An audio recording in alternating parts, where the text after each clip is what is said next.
Nakikita mo ako? Kita mo ako? Dito.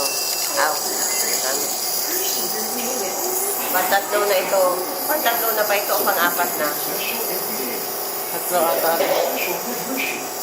Ay, isa doon sa emergency. Pang-apat na po. Ay, grabe. Dapat mag-uwi ako dito sunod sa Pilipinas. Isama ko na ang budget ng hospital. Kasi, bakit kaya kapag nauwi akong Pilipinas, hindi maiwasan na ako ma-hospital? Ano ang rason? I don't know, auntie. Ano? Sikat na sikat ako sa hospital. Oo. 2013, hospital din ako. Yung dinugo. Sunod naman, pag March 20, para mahinto ang kanunugo, linaspahan ako. Ngayon na naman, ito na naman. Kaya, grabe.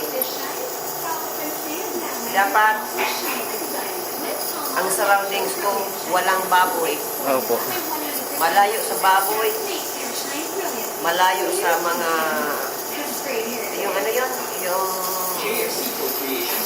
Pangit na environment, auntie. oo, yung ano ba yung tawag mo? Yung mga kalim, mga kanal. Opo. Mga canals. Yung, Mga mababaho. oo, yung, kasi di kaya ng lungs ko. Opo. Masyadong mahina yung immunity niyo, auntie. Oo. Bakit kaya? Dahil kaya sa Canada, Walang ganun, auntie. Walang ganun. Opo. Kaya po Wala nasanay po kayo doon. wala doon. Ay, nasanay ba naman ako na doon? Over 30 years na sa Canada. Opo. Na walang naamoy na tangkal. Walang kali. Yung pag nainit na baho. Walang amoy ng daga na pag nabubulok. Opo. Walang amoy na yung mga guts ng mga, ano ba yan, yung kinain ng mga, anong tawag nun? Naman loob.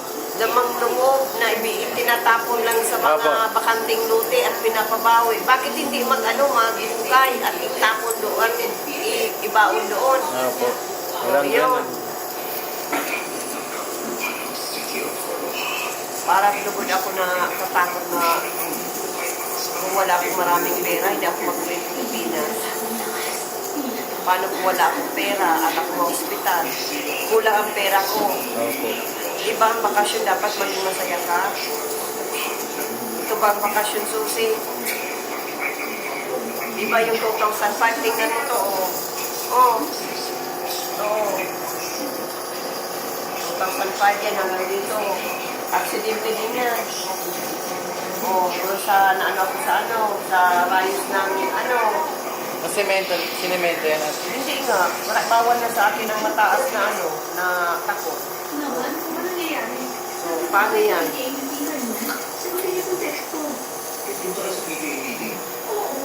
Sige, manood na tayo na yan. Sige po. Mamaya na naman. Ay,